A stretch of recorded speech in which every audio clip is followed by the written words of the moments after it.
mean, that's the thing is Performance Max can also be used a lot for lead gen. It's a little trickier because you get a lot of spam. Like the main difference between lead gen and e-commerce on Performance Max is Performance Max for e-commerce, the system knows the revenue it's driving and it can optimize towards it. When you're getting leads, the system knows it got a lead. Somebody filled out the form. It could be a spam lead.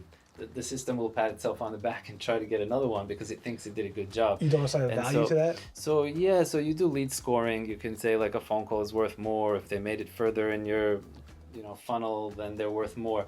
But ultimately the real goal is to get offline conversion tracking set up for lead gen campaigns. But I find that a lot, especially smaller businesses, really struggle with like connecting their offline system, Salesforce, HubSpot, whatever it is, to get that data back in. So that's a bit more of a struggle, but it definitely can work there too. Why, if they're using like Salesforce or HubSpot, Right. why is it a difficult? Why So is it those are difficult? the ones that it's easier. You'd be surprised. Some people we work with, like they're still collecting leads in a spreadsheet, Right. and those are a lot more difficult. We typically recommend like at a very basic level, if you have no CRM, just set up like Pipedrive, which is a very cheap CRM, it's like $50 a month. Connect it this way you can connect it with Zapier, and you can have that data come back in. But yeah, But they don't know how it's to do worth that. the So effort, right? It's definitely worth the effort though. interesting. All right, cool. And then the next topic is around smart bidding. So I don't know if there's anything specific or you Yeah. wanted to like. Yeah, so this coming back to my philosophy of taking advantage of the tools that Google gives us. Initially I was hesitant to smart bidding because like you lose a level of control, and even till this day I have clients who will send me an email and say like, I see that I paid $48 for a click yesterday. That's crazy. And I have to remind them like you might have paid $48 for one click, but your overall cost per lead is much lower than it used to be when you were using manual bidding. And so I like smart bidding. At the same time, there's definitely a place still for manual bidding, especially with newer accounts, newer campaigns where you really need to have that level of control. But I like smart bidding for lead gen clients that don't have offline or value-based bidding like we typically do, like just target CPA. But otherwise, we really like target ROAS, especially for e-commerce clients where like what return you need to see and just make sure that you're pushing towards it. That's interesting. How clients look at.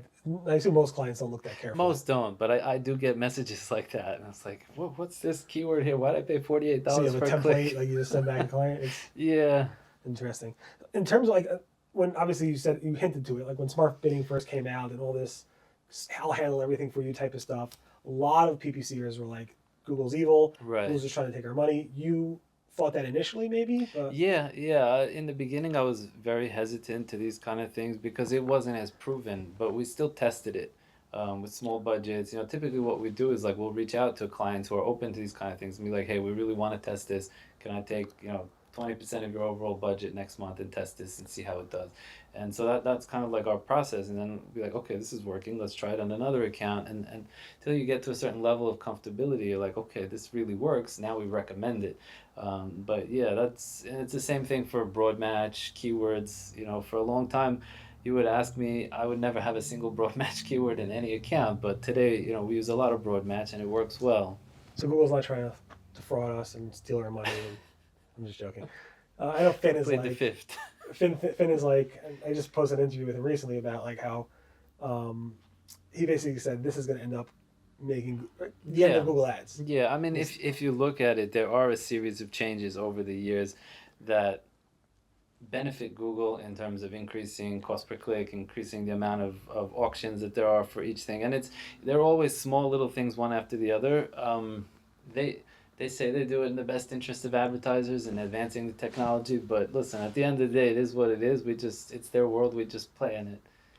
It's funny. Okay. I mean, I do agree. I just spoke to somebody recently also. So they basically said, never would imagine. I took over a campaign from another agency. They had it set up this way. We would never ever do that because we feel it's like cheating, but it was working. Right. And we watched it and it worked. We tried it for some other clients and it was working great. Exactly. So if it's working, like Exactly.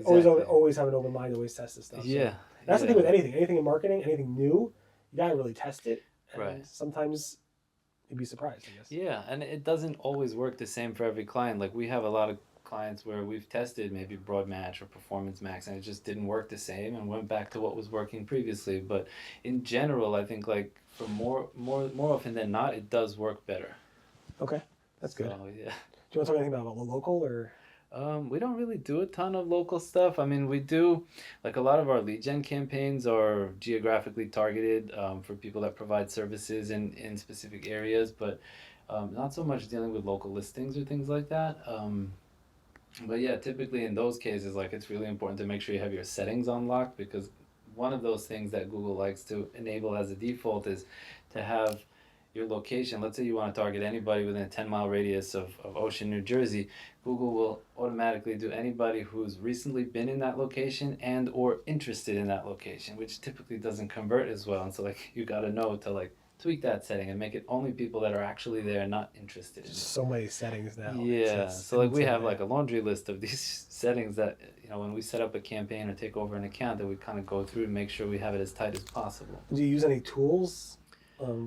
Um, I in recent years I've found that you don't really need the tools. Google's algorithms have gotten very sophisticated. I find that just using that works really well for us. We don't really, besides for reporting, we don't really have any third-party tools. so what type of reporting tools So we use a company called NinjaCat. It basically connects to Google, Microsoft, Facebook, all the different advertising platforms, and just like we have our templates of how we like to report on client performance, generates PDFs for us. It kind of simplifies reporting for us a lot. We've been working with them for a whole bunch of years.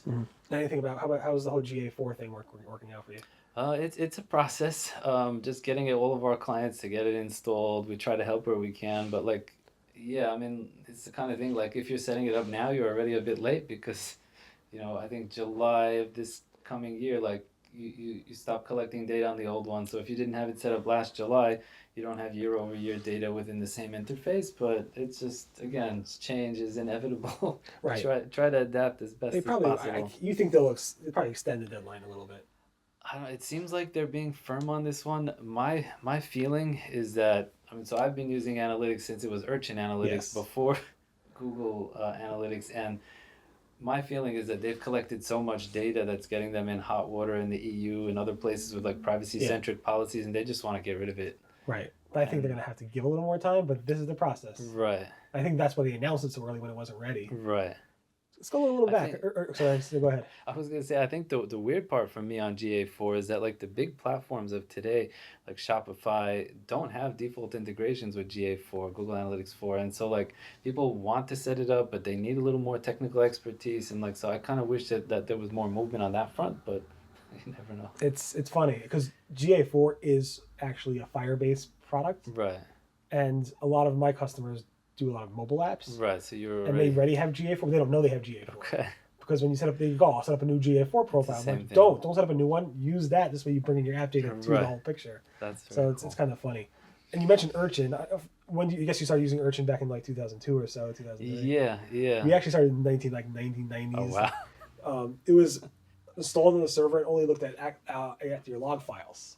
Yeah, I always think it's funny that like till this day your Google Analytics ID is UA dash and they call it Universal Analytics, Yeah, but like it's really we Urchin, know yeah. where it came from. Urchin Analytics. Urchin Analytics. It's funny. And I remember like Brett Crosby, he was like one of the owners, him and his brothers and a friend, they sold it to Google. He actually sold it to Google he actually signed the contract at his wedding. Oh wow.